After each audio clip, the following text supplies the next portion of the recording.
I'm Steph Castelein and welcome back to my channel. Today we are talking about Instagram. Guys, I have never talked about Instagram specifically on my channel. I'm super excited to show you more and I think you're gonna find this really helpful. I'm gonna be sharing some tips with you and give you 3 things that you need to have in your bio if you're using Instagram to drive traffic to your blog. I think Instagram is a great way to connect with your audience as well as share what your blog is about on a totally different platform. So I'm gonna show you what this looks like using my own Instagram account as an example. You can go ahead and do this along with me or watch the whole video, take some time to digest it, and then circle back and make the changes. So head on over to your account and the first thing that you can see is the name. So underneath my profile picture, I have Steph Blog Growth. That name part is actually searchable, like it's a part of SEO. So if someone would search blog growth on Instagram, I have a higher chance of showing up for them because that's part of my name. So if you're on your page and you go to edit profile, you can see it right there. I have Steph Blog Growth.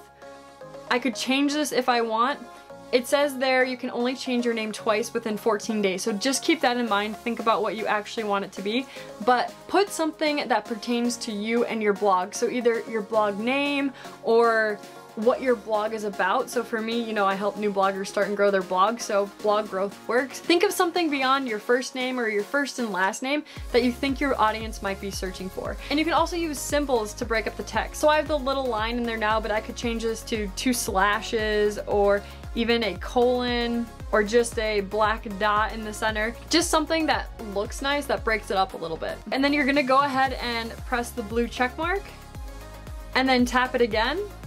And there you go. Now you have a descriptor of what you do, of what your blog is about in your actual name. So not only is that now searchable, but your reader, your audience also knows what they can expect from you based on what you put in there. The next thing I want to look at is the very first line of your bio. So you can see on mine, it's helping new bloggers start and grow their blog. You can see that it tells you what I do and who I do it for. What do? I help people start and grow their blog. Who do I do it for? New bloggers. So for you, think of what you do. Think of what your blog is about and who it's for.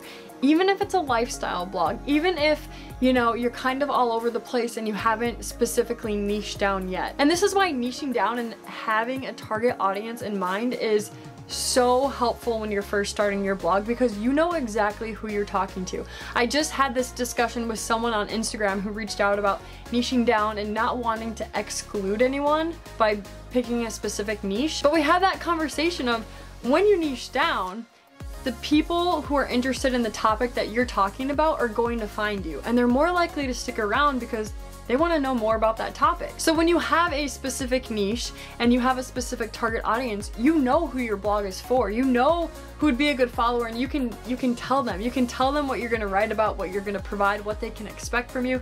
It just clears things up right from the get-go. And also, again, to circle back, people who are interested in your topic, like they're going to read that and be like, ooh, I'm following this person. Boom. You don't need 5,000 followers if 4,000 of them don't care what you're doing. You want an engaged, excited, involved audience. So even if you have 100 people who are super engaged, who are cheering you on, who are like a part of your journey, that's better than having 5,000 followers and they don't care, that they just like scroll by or they like or whatever.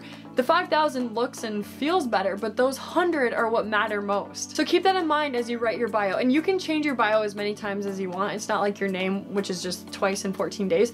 So you can go ahead and mess around with this. Sometimes, until I landed on this one, well, it wasn't until I actually like came up with my niche and my target audience that I felt excited about writing this. But for forever, I was like kind of changing that first line and putting it like this and writing in a different one 2 days later and just like trying to find out what I wanted to be about and who I wanted to attract. So come up with something that if your target audience, if they read that, they'd be like, yep, giving them a follow. And to change that, you just go into edit profile again, and you can click on your bio and then change that first line to what your blog is about and who it's for. And one thing I totally forgot to mention is that this is important to have as the very first thing, because when you look at it on the phone, you can see how part of my bio is cut off. So I actually have to go to more to extend it out. So people don't see, you know, that bottom part unless they click on more. So you want to have it as the very first thing that they see, and again, so they know what they can expect. The other stuff is kind of filler. You can use it to further explain your blog or what you're about or what they can expect there.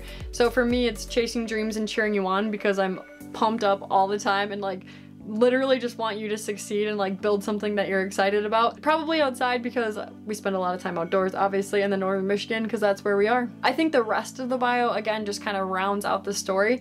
So you can put whatever you want there, but that beginning part, what you do and who you serve. And then the third thing that you need to have in your bio is a call to action. So see the last line in my bio, how it says new video every Tuesday and Friday with an arrow to that link? That is what we call a call to action. So you're encouraging people to check out a link to take a next step. So for me, I post a new video on YouTube every Tuesday and Friday. I'm letting people know the dates that I post on, which is a great blogging tip to be consistent on the same day at the same time.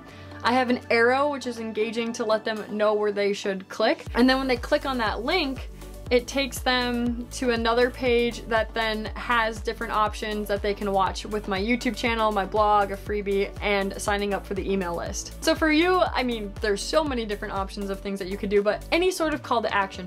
Find out more here with an arrow or the hand pointing down. New blog post every Tuesday with a hand or an arrow. Find my latest blog here with a hand or an arrow. Click the link to find out more. Check out the blog below. You can't assume that people know what you expect for them. So if you want them to click on your blog and to check out your content, which you do, which is why you would be promoting your blog on Instagram and on social media, you have to lead people in that direction. You literally have to do a call to action. Hey, viewer, friend, new follower, I would love for you to go check out my blog. Here's where you can find it right here with an arrow or a hand or a check out the link, like a descriptor. You have to walk them through it and show them the obvious, but not always so obvious next step, okay? Don't underestimate this step. The call to action is so important, and you need to have a clear step that your new follower can take. To add a link, you go to edit profile, and then you'll see it right there under website. You can link to your website, to your blog, to your Pinterest. Maybe you want people to follow you on Pinterest, like that's your goal from using,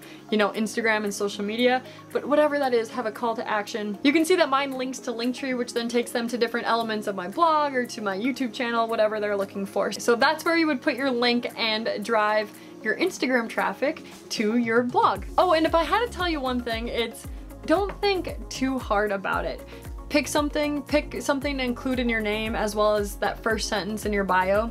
Sit on it for 2 days and then you can always change it. No one is looking at your profile and these new changes and being like, Steph is trying to do something, or that doesn't really make any sense. Like, honestly, nobody is watching that closely. No one cares that much. So think about it. I mean, you want to put some effort into it. Don't just like come up with anything, but don't spend hours trying to decide what you should put in there, or what sounds good, or what you're comfortable with. Like, put something in there, let it live for 2 days and see what you like or don't like. You can always change.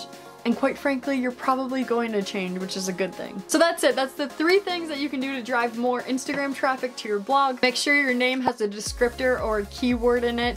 Make sure the first sentence in your bio tells your followers what you do and who you do it for. And finally, have a call to action leading to the link below. If you like this video, be sure to like and subscribe. Go give me a follow on Instagram. I share more behind the scenes and more, probably just more about life over there. I so appreciate you taking some time out of your day to be here with me, and I hope you learned something. Most importantly, go do it. Go make the changes. You got this. You can do it. Keep growing. Keep sending people to your blog, and yeah, best of luck with everything. All right, we'll talk to you later. We'll see you on the next one. Bye.